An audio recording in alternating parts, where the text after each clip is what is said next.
మీరు బాగా తెలుసుకోవాల్సింది, ప్రతిరోజు గుర్తు చేసుకోవాల్సిన కొన్ని పెద్దల మాటలుంటాయి మనకి. ఏమిటి మానవతా మంత్రం? ఖనిజాలను ఆధారం చేసుకుని ఎవరు బ్రతుకుతున్నాయిరా? వృక్షాలు నువ్వు నీళ్లు పోస్తున్నావా పెద్ద వృక్షానికి? ఆ వేర్ల నుంచి దేన్ని ఆధారం చేసుకుని ఆ చెట్టు నీకు ఇన్ని పూలు, ఇన్ని పళ్ళు, ఇన్ని కాయలు ఇస్తోందిరా?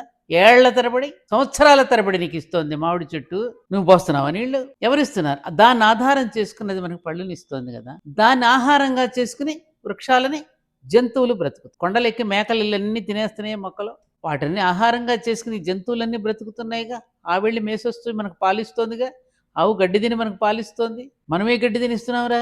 అన్యాయం, అక్రమం అనే గడ్డి తిని మనం ఇలా తయారయ్యాం. ఖనిజాలను ఆధారం చేసుకుని వృక్షాలు బ్రతుకుతున్నాయి. వృక్షాలను ఆహారంగా తీసుకుని జంతువులు బ్రతుకుతున్నాయి. ఈ ఖనిజాలని, వృక్షాలని, ఈ జంతువులని ఆధారం చేసుకుని ఎవరు బ్రతుకుతున్నారు? ఎవరు? ఈ మూడు ఎవరికి ఉపయోగపడుతున్నాయి? మనకే కదా.